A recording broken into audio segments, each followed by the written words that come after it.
ఇప్పుడు దేవుని నమ్ముకున్నాను, ఇప్పుడు మీ ఎదుటున్నా అని ఆయన గురించి ఆయన చెప్తున్నాడు అనమాట. ఆయన ఎక్కడ పుట్టాడంట? తార్సు అనే ప్రాంతంలో పుట్టాడు.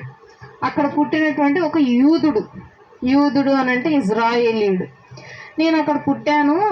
ఆ ప్రాంతంలో గమలీయేలు అని ఒక ఆయన ఉంటాడు. ఆయన ధర్మశాస్త్రంలో గొప్ప పండితుడు అనమాట. బైబిల్ చాలా గొప్ప ప్రావీణుడు, తెలివి కలిగిన వాడు. అతని దగ్గర శిష్యరికం పొందా నేను. అతని దగ్గరుండి ధర్మశాస్త్రం గురించి మొత్తాన్ని నేర్చుకొని దేవుడి మీద ఆసక్తి కలిగిన వాడంట. దేని మీద ఆసక్తి? దేవుడి మీద ఆసక్తి. ఎలా వస్తుంది? మనుషులకి దేని మీద ఆసక్తి ఉంటుంది ఎక్కువ? చెప్పండి. మనుషులకి అంటే మనకి దేని మీద ఆసక్తి ఉంటుంది? దేని మీద ఉంటుంది? మనుషులకి మనుషుల మీదే ఆసక్తి ఉంటుంది. ఇంకా దేని మీద ఉంటుంది ఆసక్తి? ఎలా బ్రతకాలో, ఏం చెయ్యాలో, ఎలా ఉంటామో వీటి మీద ఆసక్తి ఉంటుంది. కానీ ఈయనకి దేని మీద ఉందంట ఆసక్తి? దేవుడి మీద ఉందంట ఆసక్తి. తర్వాత ఈ మార్గంలోనున్న పురుషులను స్త్రీలను బంధించి చెరసాలలో వేయించుచు మరణము వరకు హింసించితిని. ఇందును గూర్చిన ప్రధాన యాజకుడును పెద్దలందరూ నాకు సాక్షులై ఉన్నారు. చాలు. ఈయనకి దేని మీద ఆసక్తి ఎక్కువ? దేవుడి మీద ఆసక్తి ఎక్కువ. దేవుడి మీద ఆసక్తి ఉన్నవాళ్ళు, దేవుడి మీద ఇష్టం ఉన్నవాళ్ళు, దేవుని మీద భక్తి ఉన్నవాళ్ళు మనుషుల్ని చంపుతారా? కానీ ఈయన ఏం చేస్తున్నాడు? దేవుడి మీద ఆసక్తి ఉందంట. మళ్ళీ ఇంకోటి ఏం చేస్తున్నాడు? ఆయన దారిలో నడుచుకుంటా వెళ్ళిపోయి ఎక్కడ మనుషులు పురుషులు, ఇక్కడ కంటే ఇంకొంచెం ముందు ఇంకా బాగా కనిపిస్తుంది. ముందుకు వద్దాం ఒకసారి. అపోస్తుల కార్యములు 8వ అధ్యాయము 3వ వచనం చూద్దాం. అక్కడ ఇంకా బాగా రాసి ఉంటుంది ఈ మాట. సౌలు అయితే ఇంటింటా జొచ్చి పురుషులను స్త్రీలను ఈడ్చుకొని పోయి చెరసాలలో వేయించి సంఘమును పాడు చేయుచుండెను. ఏం చేస్తున్నాడు సౌలు? ఇంటింటికి వెళ్తున్నాడంట. ఇంటింటికి వెళ్ళి పురుషులను స్త్రీలను జుట్టు పట్టుకొని లాక్కొచ్చి చెరసాల్లో వేసేస్తున్నాడు, చంపేస్తున్నాడు, కొడుతున్నాడు, హింసిస్తున్నాడు. అసలు ఎందుకు చేస్తున్నాడు ఇవన్నీ? దేవుణ్ణి నమ్ముకున్న వ్యక్తి కదా, ధర్మశాస్త్రం గురించి బాగా తెలిసిన వ్యక్తి, అన్నీ తెలిసిన మనిషి చంపటం కరెక్టేనా? దేవుడు ఏమన్నాడు? నరహత్య చేయకూడదు. మరి ఈయన ఏం చేస్తున్నాడు? నరహత్య చేస్తున్నాడు.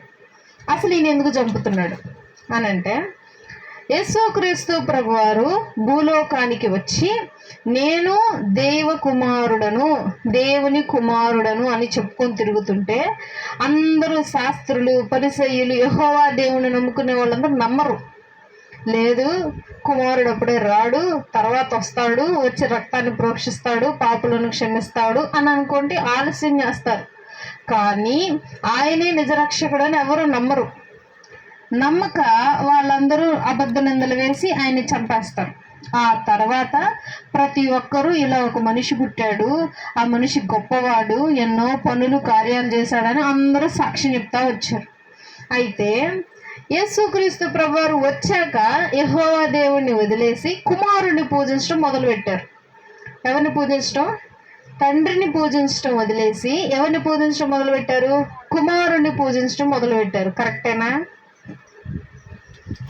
కాదా? బైబిల్లో ఒక మాట ఉంటుంది, నన్ను నమ్మితేనే మీరు పరలోక రాజ్యానికి వస్తారు, లేకపోతే లేదు అని దేవుడు చెప్తాడు, తండ్రి చెప్తాడు, కుమారుడు చెప్తాడు. తండ్రి ఏమంటున్నాడు తెలుసా? కుమారుణ్ణి నమ్మండి అని అన్నాడు. కుమారుడు చెప్పింది వినండి అని తండ్రే చెప్తున్నాడు. సరే అని చెప్పి మిగతా అందరూ యేసుక్రీస్తు ప్రభువుని నమ్ముకోవటం మొదలుపెట్టారు. కానీ ధర్మశాస్త్రం ప్రకారం మొట్టమొదటి ఆజ్ఞ ఏంటో తెలుసా? నేను తప్ప నీకు వేరొక దేవుడు ఉండకూడదు. ఇప్పుడు ఇజ్రాయేలీలకి ఏ దేవుడు వచ్చాడు కొత్తగా? యేసుక్రీస్తు ప్రభువారు వచ్చాడు. యెహోవా దేవుని నమ్మటం మానేశారు, యెహోవా దేవుడికి బలులు అర్పించడం మానేశారు, ప్రార్థన చేయటం మొదలుపెట్టారు. అది సౌలు గమనించి యెహోవా దేవుడిని వదిలేస్తారా మీరు, యెహోవా దేవుడికి బలులు అర్పించడం ఆపేస్తారా అని చెప్పి చంపటం మొదలుపెట్టాడు. ఎవరిని చంపుతున్నాడో తెలుసా? యేసుక్రీస్తు ప్రభు అని నమ్మిన ప్రతి ఒక్కరిని చంపటం మొదలుపెట్టాడు. ఆయన నామంలో ప్రార్థన చేసే వాళ్ళని చంపటం మొదలుపెట్టాడు. ఆయన పేరు నోటి నుండి వస్తే చాలు చంపటం మొదలు పెడుతున్నాడు. ఎందుకు ఆయన చంపుతుందంటే తండ్రిని మాత్రమే పూజించాలి, ఇంకొకరిని పూజించకూడదు అని ఆయన రూల్ అన్నమాట. అయితే అది కరెక్టే, ఆయన చేసింది కరెక్టే, కానీ చంపటం కరెక్ట్ కాదు. కుమారుడని ఆయనకి తెలియదు, ఆయన కళ్ళు ఇంకా తెరవబడలేదు, ఆయనకు జ్ఞానం రాలేదు. సరే, దొరికిన చోటల్లో చంపుకుంటూ వెళ్తున్నాడు ఆయన అందరినీ. తర్వాత చూద్దాం.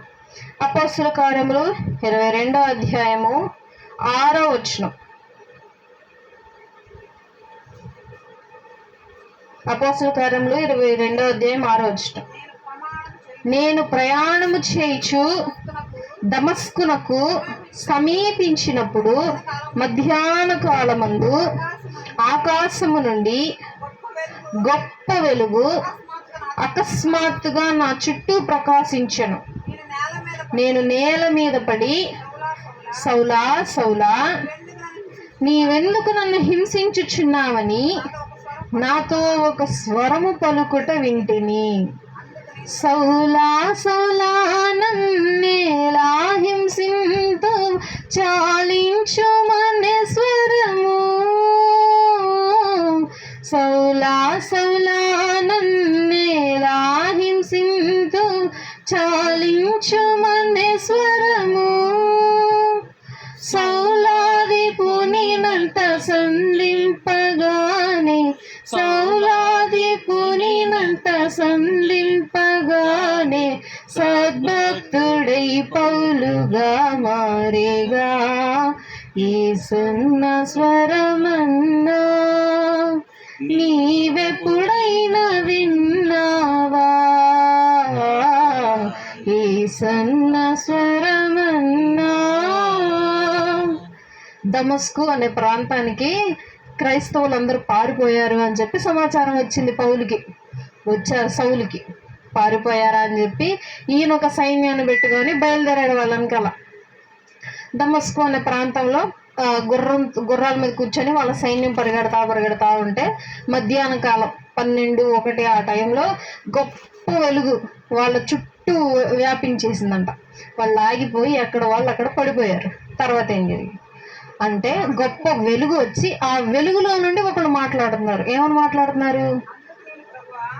ఆ స్వరంలో నుండి ఎవరు మాట్లాడుతున్నారో చూద్దాం. మళ్ళీ 7వ వచనం. నేను నేల మీద పడి, సౌలా సౌలా, నీవెందుకు నన్ను హింసించుచున్నావని నాతో ఒక స్వరము పలుకుట వింటిని. గొప్ప వెలుగు. ఆ వెలుగుకి సౌలు కళ్ళు పోయినాయి. ఆ కళ్ళు పోయి అటు ఇటు తడుముకుంటూ ఉన్న సమయంలో ఆ వెలుగులో నుండి ఒక స్వరం, సౌలా సౌలా, ఎందుకు నన్ను హింసిస్తున్నావు అని అంటున్నాడు. ఎవరిని హింసించింది సౌలు? సౌలు ఎవరిని హింసించింది? క్రైస్తవులని. క్రైస్తవులు అంటే అర్థం ఏంటి? క్రీస్తుని నమ్మిన వారిని క్రైస్తవులు అని అంటారు. క్రీస్తుని నమ్మిన వాళ్ళెవరు? పారిపోతూ చెల్లాచెదురైపోతున్న వారిని కూడా సహితం పట్టుకొని చెరసాలలో వేసి చంపేటువంటి వారిని చంపుతున్నాడని చూసి, తన బిడ్డలను చంపుతున్నాడని చూసి ఆయన ఏమంటున్నాడు? నా బిడ్డలను చంపుతున్నావు, వారికి తగిలే దెబ్బ నాకు తగులుతుంది, వారికి కలిగే నొప్పి నాకు కలుగుతుంది, వారు పడే వేదన నేను అనుభవిస్తున్నా, వారు కార్చే ప్రతి కన్నీరు, ఆ బాధ వేదన నాకు తెలుస్తున్నాయి, కాబట్టి నన్నెందుకు హింసిస్తున్నావు అంటున్నాడు. చూసావు దేవుడు మనుష్యుల్ని హింసిస్తుంటే దేవుడు నన్నెందుకు హింసిస్తున్నావు అంటున్నాడు దేవుడు. అంటే దేవాది దేవుడు ఎంత గొప్పవాడో ఆలోచించండి. మనము ఎప్పుడైతే మోకరించి ప్రభువా అని పలకరిస్తే చాలు, మనం అప్పటి నుండి ఆయన బిడ్డలం అయిపోతాం. మనకు వచ్చిన ప్రతి కష్టము ఆయనకి వచ్చినట్లే. మనకి ఏదైనా బాధ కలిగితే ఆయనకి కలుగుతుంది, మనకి ఏదైనా దెబ్బ తగిలితే ఆయనకి నొప్పి తగులుతుంది, మనకి ఏదైనా అవమానము జరిగితే ఆయనకు కూడా అవమానంగా అనిపిస్తుంది. క్రీస్తులో ఉన్న గొప్పతనం అది. మనం ఒక్కసారి ప్రభువా నన్ను కాపాడు, ప్రభువా నాకు ఇది చెయ్యి, ప్రభువా నాకు ఇది కావాలి అంతే. ఇక మనందరం దేవుని బిడ్డలం అయిపోతాం. మనకు జరగాల్సిన అవమానం అంతా ఆయన భరించుకుంటాడు. ఆయన మనకు ఘనతనిస్తూ ఉంటాడు. ఈ విధమైనటువంటి ప్రేమ కలిగి ఉన్నాడు దేవుడు. క్రైస్తవులందరూ హింసతో అల్లాడిపోయి చచ్చిపోతా ఉంటే గమనించి ఆయన, నన్ను ఎందుకు ఇంత హింసిస్తున్నావు? నా ప్రజలు, నా బిడ్డల చావు నేనేం చేస్తున్నాను? కళ్ళారా చూడాల్సి వస్తుంది నీ మూలంగా. ఎందుకు చంపుతున్నావు అని అంటే సౌలు ఏమని సమాధానం ఇస్తున్నాడు చూద్దాం. అందుకు నేను, ప్రభువా నీవెవడివని అడిగినప్పుడు ఆయన, నేను నీవు హింసించుచున్న నజరేయుడగు యేసును అని నాతో చెప్పాను. అసలు ఎవరివయ్యా నువ్వు? నాతో మాట్లాడుతున్న ఎవరు నువ్వు అని అంటే, నువ్వు హింసిస్తున్నావే ఆ యేసును నేను. ఏ పేరైతే నోట్లో పలికిన ప్రతి ఒక్కరిని చంపేస్తున్నావు చూసావా, ఆ యేసుని నేను. ఏ నామంతో ప్రార్థన చేస్తారో వారిని చంపేస్తున్నావు చూసావా, ఆ నామమునే నేను అని అన్నాడు. భయం స్టార్ట్ అయింది సౌలుకి, వణుకు స్టార్ట్ అయింది. అప్పుడు దాకా ఏమనుకున్నాడు సౌలు? అసలు ఈ క్రీస్తు అనేవాడు లేడు, ఈ క్రీస్తు అనేవాడు అబద్ధికుడు, క్రీస్తు అనేవాడిని ఒక అన్య దేవుడుగా వీళ్ళు పూజిస్తున్నారు అనుకున్నాడు. కానీ ఆయనే నిజ కుమారుడని మాట్లాడితే తెలిసింది సౌలుకి. వెంటనే వాళ్ళ చుట్టుపక్కల వాళ్ళందరూ ఆ వెలుగును చూశారు, కానీ దేవుని స్వరాన్ని వినలేదంట. అంటేనే దాని కింద చూద్దాం. నాతో కూడా నున్నవారు ఆ వెలుగును చూచిరి గాని నాతో మాట్లాడిన వాని స్వరము వారు వినలేదు. వెలుగును చూశారు కానీ, ఒక గొప్ప వెలుగు వచ్చి మీద పడిందన్న విషయం వారు గ్రహించారు కానీ వారి స్వరాన్ని వినలేదు. అప్పుడు ఎవరి స్వరాన్ని వింటున్నారు? సౌలు గారు మాటలే వింటున్నారు. ఈ సౌలు ఏంది గాల్లో మాట్లాడుకుంటున్నాడు పిచ్చోళ్ళలాగా, ఎవరు నాతో మాట్లాడుతున్నది ఇదేని ఎవరు మాట్లాడట్లేదు అని చెప్పి వాళ్ళు చూస్తున్నారు. తర్వాత వెలుగు వెళ్ళిపోయింది. తర్వాత చెప్పేస్తాను. తర్వాత వెలుగు వెళ్ళిపోయింది.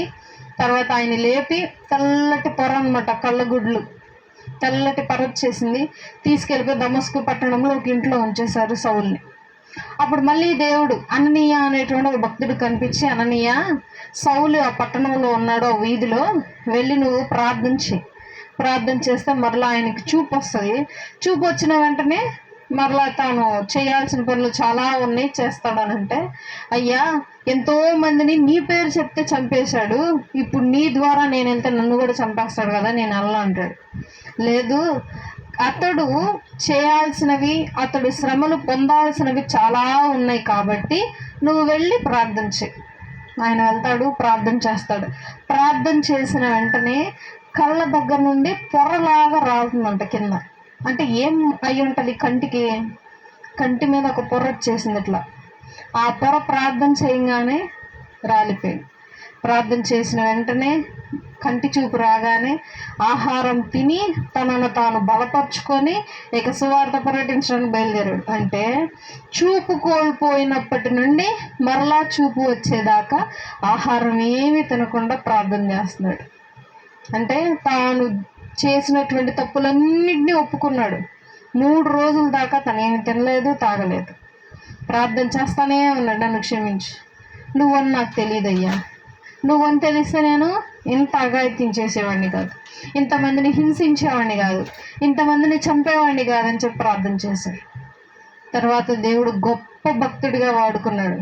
ఆయన ఎన్నో సంఘాలను కట్టాడు. మనం ఇప్పుడు ఇలా కూర్చొని మాట్లాడుకుంటున్నాము, దేవుడి గురించి చెప్పుకుంటున్నాము అని అంటే కారణము ఆయనే. సంఘాలను కట్టడం, వెళ్ళిపోవటం, ఆ సంఘానికి ఒక అధిపతి నియమించి వెళ్ళిపోతాడు, మళ్ళీ ఇంకో ఊర్లో అలా చేస్తాడు, మళ్ళీ అప్పుడప్పుడు ఉత్తరాలు రాస్తాడు, ఆ సంఘం ఎట్లా ఉంది బాగుందా, ఈ సంఘం ఎట్లా ఉంది బాగుందా. ఈ సంఘం అధిపతులు ఏం చేసేవాడు, అయ్యా ఈ సంఘంలో మాట ఏంటలేదయ్యా, నేను చెప్పేది ఎట్టబడితే అట్లా చేస్తున్నారయ్యా అని వాళ్ళు కంప్లైంట్ ఇస్తే వాళ్ళ సంఘస్థులందరికీ ఒక గుణపాఠంగా తిరిగి మళ్ళీ పత్రికలు రాశాడు. అయ్యే ఏం పత్రికలు? కొరింది, కొలస్సి, హెబ్రీ, ఇవే పత్రికలన్నీ, ఇవే హెచ్చరికలు అనమాట సంఘానికి. సో పౌలు గారు ఇప్పుడు ఆయన జీవిత చరిత్ర చూసాం. అయితే సౌలు నుండి పౌలుగా ఎందుకు మారాడో చూద్దాం. అయితే ఈయనెవరు? యూదుడు అంటే ఇజ్రాయేలీయుడు. ఈ పేరు కూడా హిబ్రీ భాషలోనే ఉంటుంది. సౌలు అనేది హిబ్రూ భాషలో పేరు. పౌలు అనేది రోమా వాళ్ళు మాట్లాడేటువంటి లాటిన్ భాషలో పేరు. రోమా వాళ్ళు మాట్లాడేదేమో లాటిన్ అని అంటారు. అది ఇప్పటికీ లేదు, దాన్ని కొంచెం మార్చి ఇంకో విధంగా మాట్లాడుతున్నారు భాషని. మనకి ఇండియన్స్కి ఒక భాష ఉంది తెలుసా తెలుగు కంటే? ఏంటిది? సంస్కృతం. మన మొదటి భాష సంస్కృతం, తర్వాత తెలుగు ఇమిడింది. అలాగే హిబ్రీ భాష మాట్లాడటం, రోమా వాళ్ళు లాటిన్ భాష మాట్లాడేవాళ్ళు. అయితే ఈయన రోమీడు ఎట్లయ్యాడు అని అంటే, సౌలు గారు ఎక్కడ పుట్టారు? తార్సు అనేటువంటి ప్రాంతంలో పుట్టాడు. 22వ అధ్యాయం 1వ వచనంలో చూసాం మనం. తార్సు అనేటువంటి పట్టణంలో పుట్టిన యూదుడు అని. ఈ తార్సు అనే పట్టణం ఏ ఊర్లో ఉంది? ఇప్పుడు ఎగ్జాంపుల్గా మనం ఏ ఊర్లో ఉన్నాం? బాపట్లలో ఉన్నాం. ఇది బాపట్ల. మన దేశాన్ని ఏమంటారు? ఇది ఊరు మాత్రమే, మొత్తం కలిపితే చుట్టుపక్కల ప్రాంతాలు అవన్నీ సరిహద్దులతో తెలుగు దేశం మొత్తం కలిపితే భారతదేశం అని అంటారు. మనదేంటి? మనం ఏ దేశ పౌరులం? భారతదేశ పౌరులం. అంటే ఇంకా బాగా మీకు అర్థం కావాలి అని అంటే, ఆధార్ కార్డ్ అనేది మన దేశంలోనే ఉంది, ఇంకెక్కడ లేదు. మీకు తెలుసా విషయం? ఆధార్ కార్డ్, పాన్ కార్డు మొత్తం ఉంది, డ్రైవింగ్ లైసెన్స్ మొత్తం ఉంది. ఆధార్ కార్డ్ అనేది ఇండియాలో మాత్రమే ఉంటుంది. ఆధార్ కార్డ్ అంటే ఏంటి అర్థం? గుర్తింపు కార్డు. నా పేరు ఇది, నా ఊరిది, మా ఇల్లు అడ్రస్ ఇది, అంతే. మా నాన్న పేరు ఇది. గుర్తింపు కార్డు ఆధార్ కార్డు. ఈ ఆధార్ కార్డులో ఉన్న వ్యక్తి ఏ దేశంలో నివసిస్తాడు? భారతదేశంలో నివసిస్తాడు. ఏ ఊరిలో నివసిస్తాడు? బాపట్ల అనే ఊరిలో నివసిస్తాడు. ఏ జిల్లాలో నివసిస్తాడు? ఇది. అయితే ఈ సౌలు ఎక్కడ పుట్టాడు, ఏం చేశాడు అని అంటే, ఆయన చరిత్ర వద్ద వెనక్కి వస్తే, యూదులు ఇజ్రాయేలీలందరూ యెరూషలేము దగ్గర ఉండేవారు. యెరూషలేము అని అంటే ఇజ్రాయేలీలు ఉండేటువంటి ప్రాంతం. ఆ ఊరి పేరు ఇప్పటికీ జెరూషలేం అని అంటారు. ఈ యెరూషలేంలో అంతకుముందు పాతకాలంలో యుద్ధాలు బాగా జరిగాయి. భూముల కోసం కొట్టుకునే వాళ్ళు అనమాట. మాకు ఈ భూమి కావాలి, ఈ నేల కావాలి, ప్రాంతం కావాలి అని చెప్పి.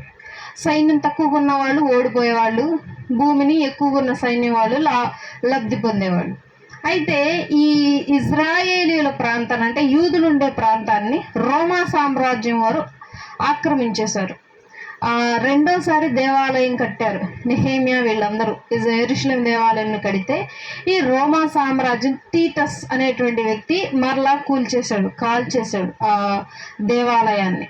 ఎవరు? జ్ఞాని అయినటువంటి సొలొమోను కట్టించిన దేవాలయాన్ని ఫస్ట్ ఒక ఆయన కూల్చేశాడు. తర్వాత ఈ రోమా సామ్రాజ్యం అయినటువంటి ఈ తీటస్ అనేటువంటి రాజు కూల్చేశాడు రెండోసారి. మరలా మూడోసారి త్వరలో కట్టబోతున్నారు. అది మాత్రం కడితే రాకడ వచ్చేసినట్టే.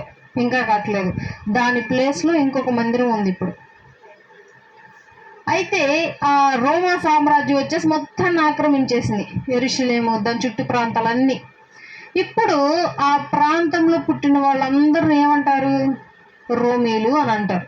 ఇప్పుడు మనం ఉన్నాం ఎగ్జాంపుల్గా, మనది భారతదేశం మీదకి ఎగ్జాంపుల్గా ఎవరు వచ్చారు? ఏదైనా ఒక దేశం పేరు తీసుకుందాం.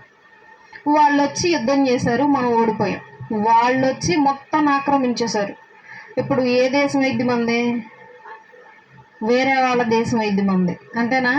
ఏదైనా సరే వేరే వాళ్ళ దేశం వాళ్ళ పేరు పెట్టుకుంటారు. ఇక మనకు పుట్టిన పిల్లలందరినీ భారతీయులు అంటారా? అనరు, వేరే వాళ్ళ దేశస్తులు అని అంటారు. అలాగే ఈయన యూదుడే, కానీ ఆ మొత్తాన్ని ఆక్రమించింది రోమీయులు కాబట్టి రోమీయుడు. అప్పట్లో రోమీయులు అంటే గొప్ప అధికారం కలిగిన వాళ్ళు. నేను రోమీయుడిని అంటే చాలు అందరూ భయపడి వణికిపోతూ వెనక్కి వెళ్ళిపోయేవాళ్ళు అనమాట. అంత భయం రోమీయులు అని అంటే. ఎందుకు? చాలా క్రూరమైన వాళ్ళు. యేసుక్రీస్తు ప్రభువుని చంపింది కూడా రోమీయులే. యేసుక్రీస్తు ప్రభువుని ఎంత హింసించి చంపారు? అప్పుడే మీరు అర్థం చేసుకోవచ్చు రోమీయులకి ఎంత వాళ్ళ మనస్సాక్షి ఎట్లా ఉంటుందో. జాలి, ప్రేమ, కరుణ ఇవేమీ ఉండవు వాళ్ళకి. కోపం వస్తే కొట్టేస్తారు, చిరాకు పుడితే చంపేస్తారు. అడిగేవాళ్ళు లేరు అప్పట్లో, ఎందుకంటే రాజ్యం మొత్తం వాళ్ళే కదా. అందుకని రోమియోలు అంటే భయపడేవాళ్ళు. పౌలు గారిని పట్టుకునే వాళ్ళు అప్పుడప్పుడు. పట్టుకుంటే నేను రోమియోని, నన్ను పట్టుకుంటారా అని అనేవాడు ఈయన. అమ్మో వీళ్ళు రోమియోలా అని చెప్పి భయపడుతూ వదిలేసేవాళ్ళని. ఆ సంఘటన చూద్దాం ఒకసారి. అపోస్తుల కార్యములు 22వ అధ్యాయము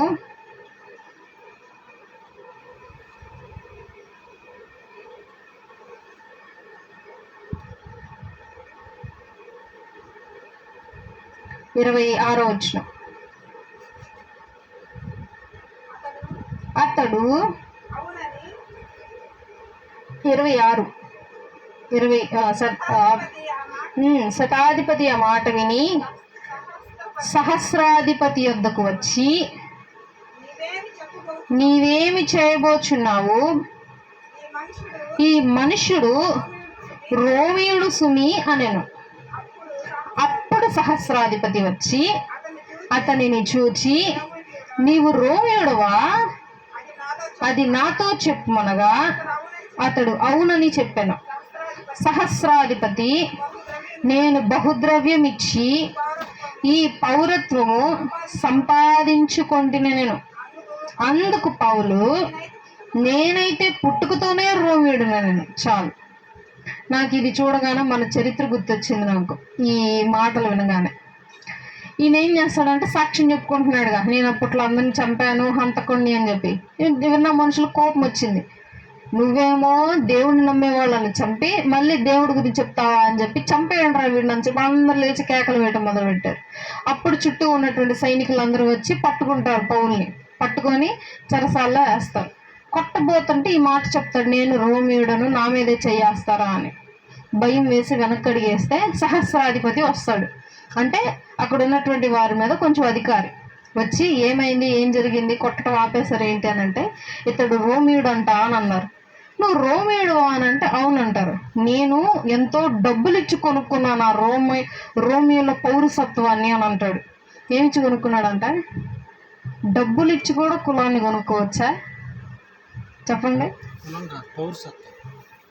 పౌరసత్వము, గోత్రికము ఇవన్నీ డబ్బులు ఇచ్చి కొనుక్కోవచ్చా పౌరసత్వాన్ని?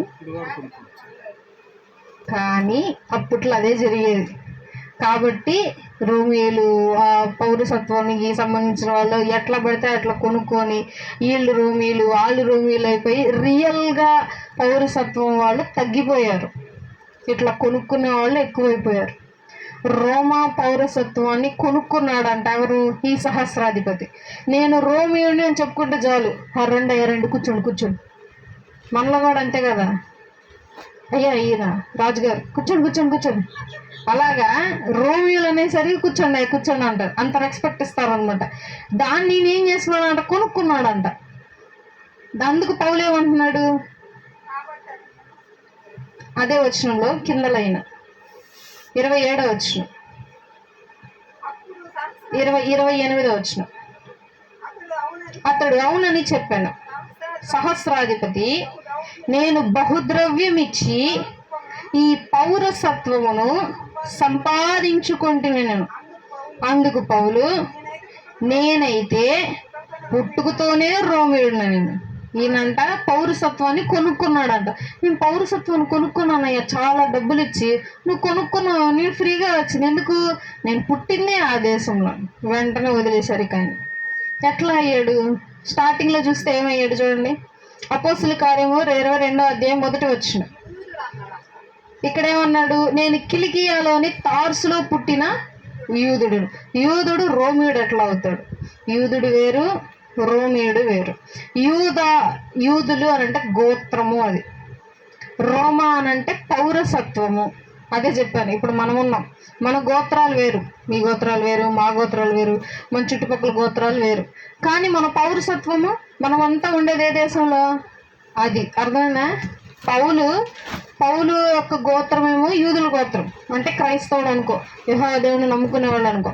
కానీ ఉండేది ఏ దేశంలో? రోమా సామ్రాజ్యంలో ఉన్నాడు కాబట్టి రోమియుడు. మనం భారతదేశంలో ఉన్నాం కాబట్టి భారతీయులమనే చెప్పాలి, భారతీయులమనే పిలువబడతాం ఎక్కడికైనా వెళ్ళినా సరే. ఎవరు మీరు అని అంటే మేము ఇండియన్స్ అలా పిలవరు. అట్లాగే ఈయన రోమియుడు గనక ఈయన పేరు మార్చడం జరిగింది. అయితే సౌలు అనే పేరు పౌలుగా దేవుడు మార్చాడు అని అనుకుంటాం, కానీ అసలు ఎలా మార్చబడింది అని అంటే పుట్టుకతోనే ఆ ప్రాంతంలో పుట్టిన వాళ్ళకి 2 పేర్లు వస్తాయి, మనకు కూడా వస్తాయి మీరు గమనిస్తే. ఇప్పుడు నా పేరు ఏం పేరు? ఎగ్జాంపుల్గా ఏం పేరు నా పేరు? అసలు నా పేరు తెలుసా మీకు? ప్రిస్కిల్లా నా పేరు. అసలు రియల్ నేమ్ అది కాదు, ప్రిస్కా. ఈ పేరు ఎక్కడి నుంచి ఉంది? బైబిల్లో ఉంది. బైబిల్లో ఒక స్త్రీ పేరు ప్రిస్కిల్లా. ఈమె వేరే చోట పుట్టి చాలా చేసింది. ఈమె గురించి ఒక్కసారి చెప్పుకుందాం. ఈమె హిబ్రూ యూదురాలు. ఈమె పేరు ప్రిస్కా. హిబ్రీ భాషలో రియల్ పేరు ప్రిస్కా. అదే పేరు ఇక్కడ పలికితే ఎట్లా ఉంటుంది? ఎట చూస్తారు? పిసికి అంట. ఇప్పుడే స్టార్ట్ చేసిందంటే అట్ట పిలవరా? అయితే బైబిల్ కూడా ఎక్కడి నుంచి స్టార్ట్ చేశారు? హిబ్రూ భాష నుండి స్టార్ట్ చేశాడు. దాని తర్వాత మన భాషకు అర్థం అవ్వటానికి మన తెలుగు భాషలో కూడా తర్జుమా చేశారు. అలాగే ప్రిస్కా నుండి ఇంగ్లీష్లో ప్రిసిల్లా, తెలుగులో ప్రిస్కిల్లా మారిందా? భాషకు తగ్గట్టు పేరు మార్చబడింది. మార్చబడకపోతే దాని పేరు అర్థం కాదు, దానికి విలువ ఉండదు. ఎట్లా పడితే మనకు ఇష్టం వచ్చినట్లు పిలుస్తాం.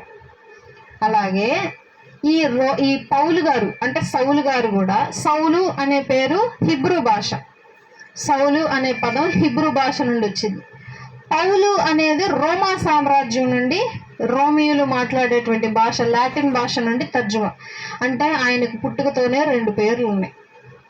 గట్టిగా చెప్తే ఆయన పుట్టుకతోనే 2 పేర్లు. ఫస్ట్ పేరు సౌలు, సెకండ్ పేరు పౌలు. మరి సౌలు అనేటువంటి పేరు హిబ్రూ భాష కాబట్టి ఈ ఇజ్రాయేలీలు ప్రతి ప్రాంతానికి వెళ్ళరు, ఒక చోట అంటూ ఉంటారు. ఒకవేళ ఎవరైనా బంధిస్తే ఆ రాజ్యంలోనే ఉంటారు. ఇప్పుడు వీళ్ళు బయటకు వెళ్ళి తిరిగేటప్పుడు వీళ్ళ పేరు అర్థం అవ్వటానికి ఈయన ఏం చేశాడంటే, రోమా సామ్రాజ్యం అప్పట్లో బాగా విస్తరించింది, రోమీలు బాగా పరిపాలించారు కాబట్టి అందరికీ అర్థం అవ్వటానికి పౌలు అని చెప్పుకుంటూ తిరిగాడు. ఆయన పేరు పౌలు అంటే రోమా భాషలో పౌలు అని అంటారు, హిబ్రూ భాషలో సౌలు అని అంటారు. సో దేవుడు ఇక్కడ పేరు ఎక్కడ మార్చలేదు, ఆయనే చెప్పుకున్నాడు పేరు. పౌలు అన్నా ఒకటే, సౌలు అన్నా ఒకటే. పౌలు అని అంటే అర్థము చిన్నవాడు అని అర్థం. అసలు సౌలుని ఎందుకు పెట్టారు? కొత్త నిబంధనలో సౌలు ఉన్నాడు తెలుసా? ఇజ్రాయేలీలకు మొట్టమొదటి రాజు. ఆయనకు గుర్తుగా పెట్టుకున్నటువంటి పేరు సౌలు. ఇంతకుముందు మన పితరులంతా అదే చేసేవాళ్ళు, నాన్నల పేర్లు, నానమ్మల పేర్లు, అమ్మమ్మల పేర్లు పెట్టుకునేవాళ్ళు వరుసగా. అలాగే ఆయన పితరులైనటువంటి సౌలు పేరు వీనికి పెట్టారు. రోమా సామ్రాజ్యంలో భాషలో తర్జుమా చేస్తే దాన్ని పౌలు అని. సో అందరికీ పౌలుగా ఇప్పుడు తెలిసింది, అందరికీ మ్యాక్సిమం పౌలనే తెలుసు ఇప్పటికీ. ఆయనకి ఇంకొక పేరుంది సౌలు అని ఇప్పటివరకు తెలీదు. సో ఇప్పుడు ఆయన చరిత్ర చూసాం, ఆయన ఏంటి, ఆయన కథ ఏంటి, ఆయన పేరు అలా మార్చబడింది, ఆయన జీవితం ఏంటో చూసాం. ఇప్పుడు ఆయన నుండి మనం ఏం నేర్చుకోవాలి? ఆయన ఎన్నో తప్పులు చేశాడు, నరహంతకుడు, ఆయన జాలి దయ లేనటువంటి మనిషి, హింసించినటువంటి మనిషి. అతను దేవుని మాటను విని మారాడు. మారి ఏం చేశాడు గమనిద్దాం. ఫిలిప్పీలకు రాసిన పత్రిక 3వ అధ్యాయము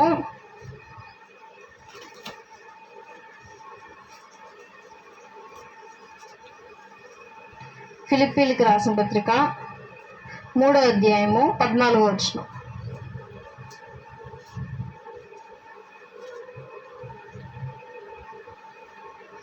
ఫిలిప్పీలకు రాసిన పత్రిక 3వ అధ్యాయము 14వ వచనం.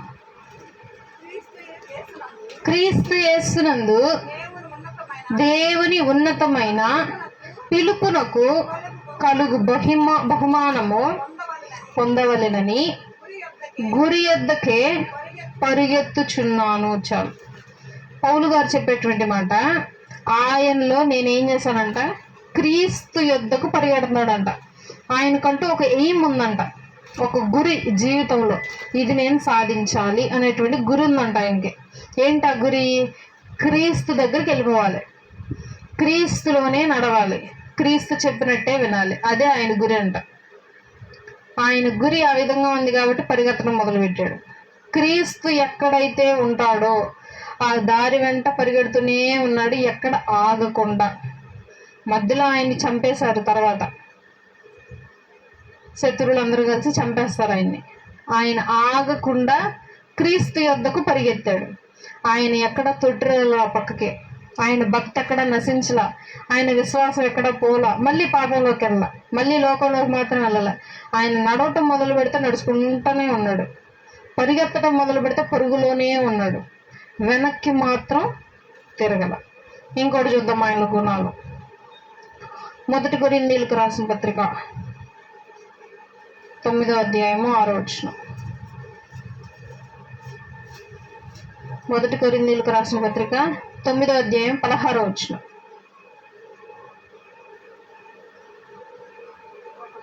తొమ్మిదో అధ్యాయం 16వ వచనం.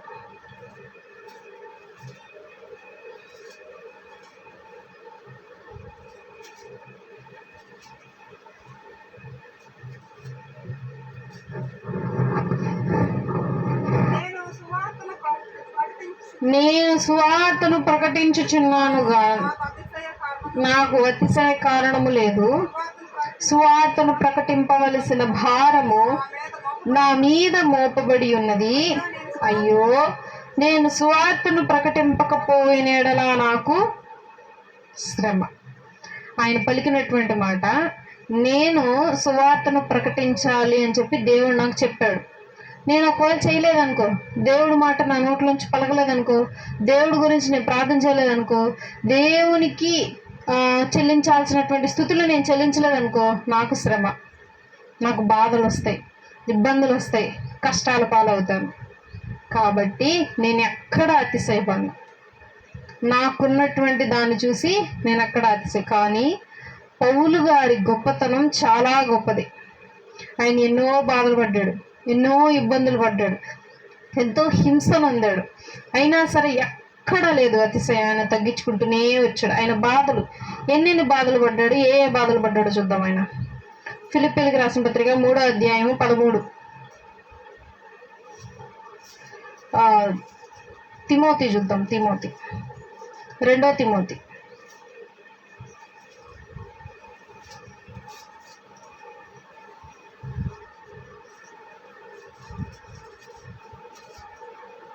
2వ తిమోతి 3వ అధ్యాయము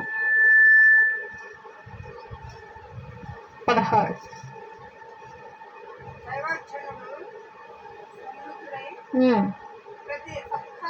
ప్రతి సత్కార్యమునకు సంపూర్ణముగా సిద్ధపడి ఉండినట్లు దైవావేశము వలన కలిగిన ప్రతి లేఖనము ఉపదేశించుటకును, ఖండించుటకును, తప్పు దిద్దుటకును, నీతి యందు శిక్ష చేయుటకును ప్రయోజకరమై ఉన్నది.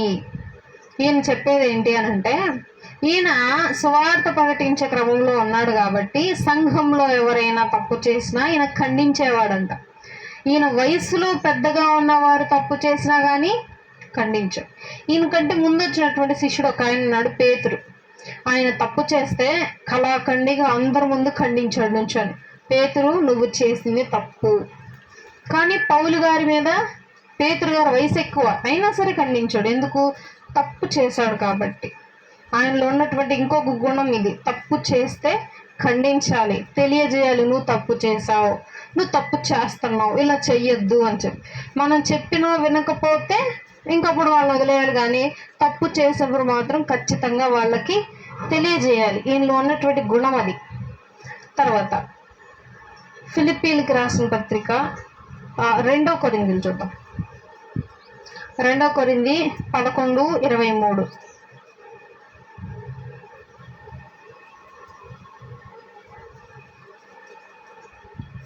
ఇక్కడ ఆయన నొందిన బాధలు, కష్టాలు చూద్దాం. 2వ కొరింథీయులకు రాసిన పత్రిక 11వ అధ్యాయము 23వ వచనం.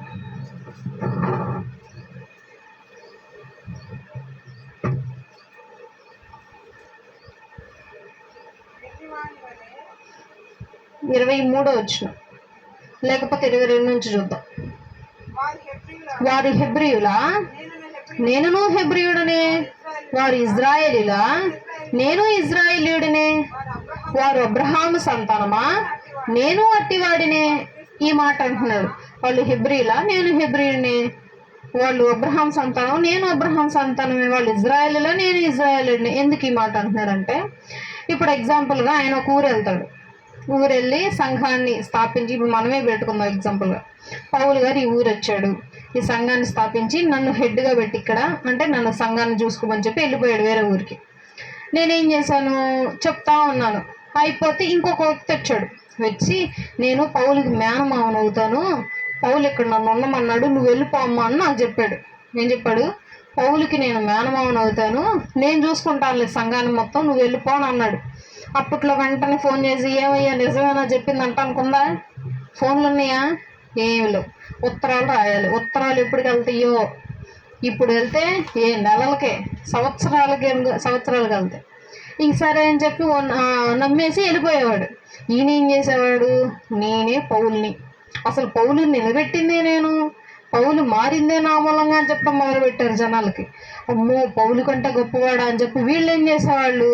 డబ్బులు తీసుకొచ్చేవను, మంచి మంచి బట్టలు తీసుకొచ్చేవను, పెద్ద పెద్ద స్థలాలు ఆయన పేర్ల మీద రాసేయను, దోచుకునేవాళ్ళు అనమాట దొంగలు. వీటిని చూసి అప్పుడు పౌలు గారికి ఇదంతా తెలిసి, అసలు నాకు చుట్టాలు లేరు, నేనెవరి మూలంగానూ రాలేదు, దేవుడు నాతో మాట్లాడాడు, నేనే వచ్చా, నా తరపున వచ్చిన వాళ్ళెవ్వరిని మీరు నమ్మద్దు అని చెప్పి వాళ్ళకు చెప్తున్నాడు. వాళ్ళు హెబ్రీలా, నేను హెబ్రీనే. వాళ్ళు ఇజ్రాయేలీలా, నేను ఇజ్రాయేలునే. తర్వాత వాళ్ళు అబ్రహాము సంతానమా, నేను అబ్రహాం సంతానమే. 23 వారు క్రీస్తు పరిచారకులా, వెర్రివాని వలె మాట్లాడుచున్నాను, నేనును మరి ఎక్కువగా క్రీస్తు పరిచారకుడును, మరి విశేషముగా ప్రయాసపడి తిని. వాళ్ళు క్రీస్తు పరిచారకులు అని చెప్పి మీరు అన్నీ ఇచ్చేస్తున్నారే వాళ్ళకి, వాళ్ళకంటే ఎక్కువ పరిచర్యను ఏం చేశాను క్రీస్తుకి. ఏం చేశాడు ఈయన గురించి ఈయన చెప్తున్నాడు చూడండి. మరి విశేషముగా ప్రయాసపడి తిని, మరి అనేక పర్యాయములు చెరసాలలో ఉంటిని, అపరిమితముగా దెబ్బలు తింటిని, అనేక మారులు ప్రాణాపాయములో ఉంటిని, యూదుల చేత 5 మారులు ఒకటి తక్కువ 40 దెబ్బలు తింటిని. 5 సార్లు కొరడా దెబ్బలు తిన్నాడంట. ఒకటి తక్కువ 49 అంటే ఎంత? మొత్తం 50 వేసుకోండి. 49 ఎంత? అపరిమితముగా దెబ్బలు తింటిని, అనేక మార్లు ప్రాణాపాయములో ఉంటిని, యూదుల చేత 5 మార్లు ఒకటి తక్కువ 49. 49 దెబ్బలు తిన్నాడంట, కొరడా దెబ్బలు. అది ఎన్నిసార్లు? 5 సార్లు. మొత్తం ఎంత? 5 × 49 ఎంత? 5 × 49 ఎంతైంది మొత్తం? 40. 5 × 49 సరే. 50 × 5 50,000 ఎంత? 50,000. 50,000 కొరడా దెబ్బలు నేను తిన్నా. వాళ్ళేంది క్రీస్తు పరిచారకులు అంటారు మీరు? వాళ్ళకి కావాల్సినన్ని ఇచ్చేస్తారు ఎందుకు మీరు?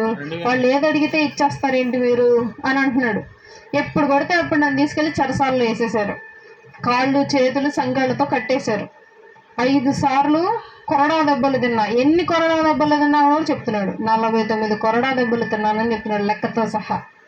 అప్పట్లో ఇది లెక్క అనమాట. 49 కొరడా దెబ్బలు జస్ట్ కొడతారు. ఎందుకు దాన్ని ఏమంటారు అని అంటే, జాగ్రత్తగా ఉండు అన్న దానికి సంకేతంగా ఆ కొరడా దెబ్బలు కొట్టి వదిలేస్తారు. ఎప్పుడెప్పుడు కొడతారు ఇవి అని అంటే, కొన్ని చోట్ల కొట్టారు. ఎక్కడెక్కడ? ఈయన ఒక ప్రాంతంలో నడుచుకుంటా వెళ్తుంటే ఒక వ్యక్తి పిచ్చి పట్టిన వాళ్ళలాగా, దెయ్యం పట్టిన వాళ్ళలాగా చేస్తాడు. ఈయనది చూసి దెయ్యాన్ని వెళ్ళగొడతాడు. అయితే ఆ వ్యక్తికి ఒక ఓనర్ ఉంటాడు. ఆయన ఏం చేస్తాడు, ఈ దయ్యం పట్టిన వాడిని వీధిలో నుంచోబెట్టి డ్యాన్స్ లేపిను అల్లరి చిల్లరగా చేపిస్తూ ఉంటే మనుషులు ఇది చూసి సంతోషపడి గేలి చేస్తూ డబ్బులు ఇచ్చేవాళ్ళు అనమాట ఆ యజమానికి. ఇప్పుడు ఆ దయ్యం పోయిందిగా, ఆ యజమానికి ఆదాయం లేదు. కాబట్టి వీళ్ళు వెళ్ళి పౌలు మీద కంప్లైంట్ ఇచ్చారన్నమాట అధికారులకి. ఇతడు నా వ్యాపారాన్ని కొల్లుగట్టాడు, దొంగలించాడని చెప్పి అబద్ధ సాక్ష్యం చెప్పి. అప్పుడు ఈయన్ని 49 కొరడా దెబ్బలు కొట్టారు. ఎందుకు, ఇంకోసారి ఇట్లాంటివి చేయకూడదు, దొంగతనాలు చేయకూడదు, గేలి ఇబ్బంది పెట్టకూడదు ఎవరిని అని చెప్పి అలా ఒక జాగ్రత్త అనేటువంటి విధంగా కొట్టేవాడు కొరడా దెబ్బలు కొట్టించుకున్నాను. తర్వాత 25వ వచనం, ముమ్మారు బెత్తములతో కొట్టబడి తిని, ఒకసారి రాళ్లతో కొట్టబడి తిని, ముమ్మారు ఓడ పగిలి శ్రమపడి తిని, ఒక రాత్రింబగళ్ళు సముద్రంలో గడిపి తిని, బెత్తాలతో కొట్టించుకున్నాను, రాళ్లతో కొట్టించుకున్నాను. ఒకసారి అయితే ఓడకి కన్నం పడి సముద్రంలో ప్రయాణిస్తున్నప్పుడు ఓడ పగిలి ఒక రాత్రింబగలంటే ఒక రోజంతా సముద్రంలో ఉండిపోయాడు నీళ్లు లేక. తర్వాత అనేక పర్యాయములు ప్రయాణములోను, నదుల వలనైనా ఆపదలలోను, దొంగల వలనైనా ఆపదలలోను, నా స్వజనుల వలనైనా ఆపదలలోను, అన్యజనుల వలనైనా ఆపదలలోను, పట్టణములో ఆపదలలోను, అరణ్యములో ఆపదలలోను, సముద్రములో ఆపదలలోను, కపట సహోదరుల వలన ఆపదలలోను ఉంటిని. ఎన్ని ఆపదలలో చూడండి. ఏంటి ప్రయాణాల్లో వచ్చిన ఆపదలు చెప్తున్నాడు. ఈయన సముద్రంలో ప్రయాణం చేస్తున్నాడు. సముద్రం అనేటనే ఆపద. తుఫాన్ ఎప్పుడు వచ్చిందో తెలియదు. ఇప్పుడంటే చెప్తున్నారు 3 రోజుల ముందు 5 రోజులకు ముందు మత్స్యకారులు సముద్రం మీదకి వెళ్ళొద్దు, రెడ్ అలర్ట్. ఎందుకు, తుఫాన్ వస్తుంది. అప్పట్లో ఉన్నాయా, లేవు. అప్పట్లో ఇవి లైట్స్ కూడా లేక ఎటు పడితే అటు వెళ్ళిపోయి దారి తప్పిపోయి ఎంతో మంది మత్స్యకారులు చనిపోయిన రోజులు ఉన్నాయి, లైట్ హౌస్లు లేక. అయితే ఆ టైంలో ఈయన ప్రయాణిస్తున్నప్పుడు సముద్రంలో ఆపదలలో ప్రయాణిస్తున్నాడు. ఆయన సొంత జనులు ఆయనకు కనిపిస్తే చంపేద్దామని చూస్తున్నారు. సొంత జనుల దగ్గర అన్యజనులు అంటే క్రీస్తును నమ్మనటువంటి వారు కూడా ఈయన చంపడానికి చూస్తున్నారు. ఇన్ని ఆపదలలో నేను ప్రయాణించాను, ఇంతమంది దగ్గర నుండి నేను తప్పించుకుంటూ వచ్చాను. నేను కదా క్రీస్తు పరిచారకుడిని. నన్ను నమ్ముకుని మీరు ఎవరిని నమ్ముతున్నారు? అబద్ధ బోధకులు నమ్ముతున్నారు. వచ్చి నేను క్రీస్తు పరిచారకుడిని అంటే చాలు, కావాల్సినవన్నీ ఇచ్చేస్తున్నారు. వాడు దొంగలించే విధంగా మీరు చేసుకుంటున్నారు. కొత్తగా కొన్ని చోట్లంట ఒక పాస్టర్ గారు ప్రార్థన చేస్తానని వచ్చి ప్రార్థన చేస్తా ఉంటే ఆయన ప్రార్థన చేసి, అమ్మ నీ ఇంట్లో బాధలు కష్టాలు ఉన్నాయి, నీ దగ్గర ఉన్న బంగారం నాకు ఇచ్చేసి నీ బాధలన్నీ నాకు వచ్చేస్తే ఇక నువ్వు హ్యాపీగా ఉండొచ్చమ్మా అని అన్నాడు. ఏం చేయాలంట, వాళ్ళ ఇంట్లో బాధలు కష్టాలు పోవాలంటే వాళ్ళ ఇంట్లో ఉన్న బంగారం అంతా తీసుకొచ్చి ఇచ్చేస్తే వాళ్ళ బాధలన్నీ ఆ బంగారంతో కలిసి ఆయన దగ్గరికి వచ్చేస్తాయి అంట. నిజమేనా? అదే మీరైతే ఏం చేస్తారు? ఇచ్చేసింది ఒక ఆమె అయితే అట్లాగే ఇచ్చేసింది. అట్లా ఎంతమంది దగ్గర దొంగలించాడో తెలియదు. ఇవి అప్పట్లో జరిగాయన్నమాట బాగా. పౌలు గారు ఉన్న టైంలో జరిగేది ఇదే. నేను పౌలు మేనల్లుని కొంత బంగారం తీసుకురమ్మన్నాడు ఆయన. ఆహారం లేదంటాను. ఒకళ్ళు విలువ కలిగిన బట్టలు అడిగాడు. పాపం చలి బాగా పడుతుందంట, స్వెటర్ ఒకటి చేయమన్నాడు. స్వెటర్ అట్లా మనుషుల దగ్గర దోచుకునేవాళ్ళు అనమాట. మనుషులకి చెప్తున్నాడు, సంఘానికి. క్రీస్తు పరిచారకులు అంటే ఇలా ఉంటారు.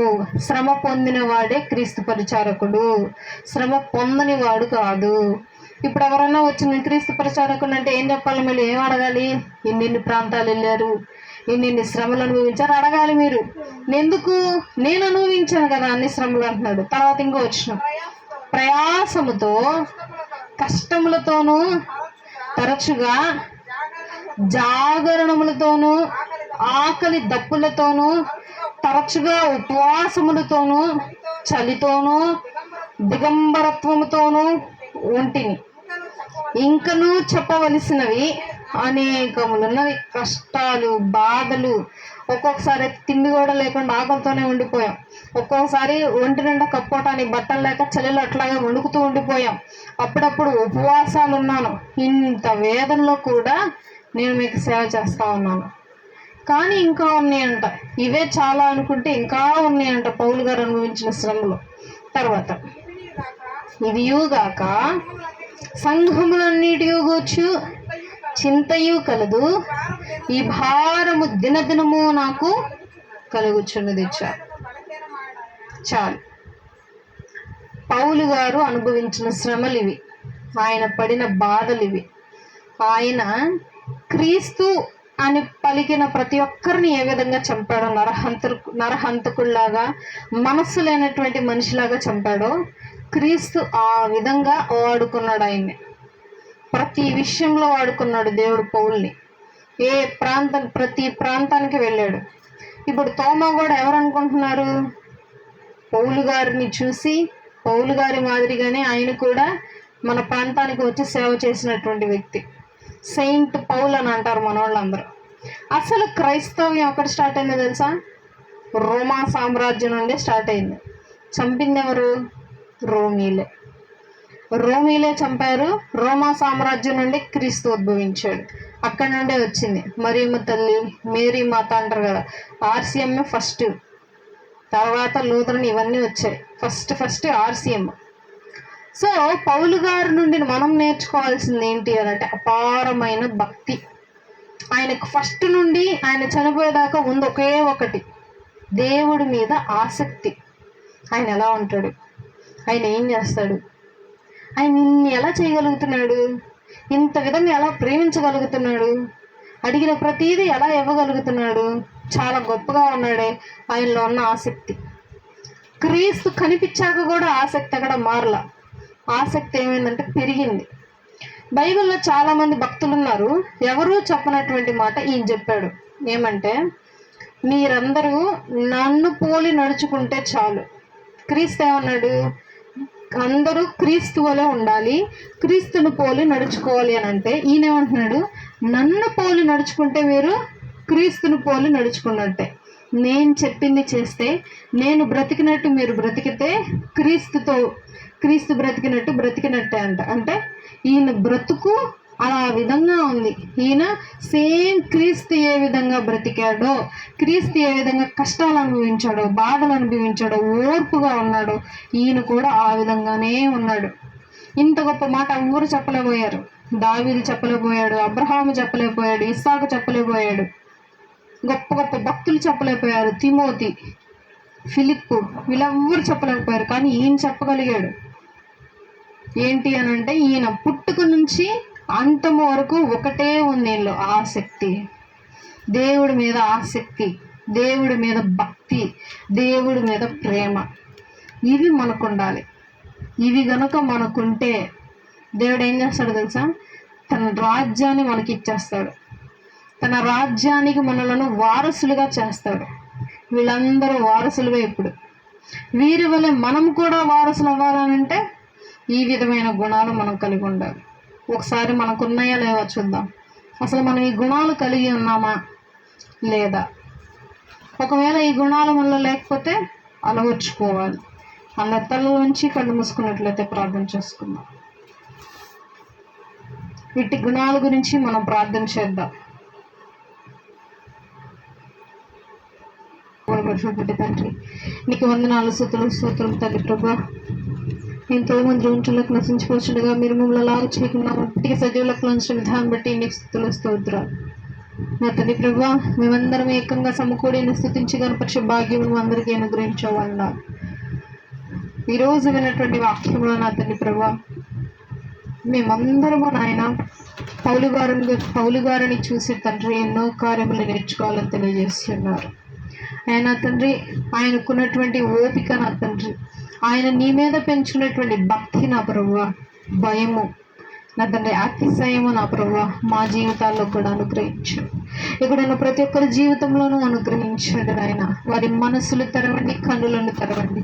నీ యొక్క మహిమను చూసే విధంగా వారి కన్నులను తెరవండి, ముట్టండి ప్రభువా. ఆ యొక్క నీ ప్రేమను గ్రహించే విధంగా నా తండ్రి వారి మనసులను తెరవండి నాయన. నీకే స్తోత్రం.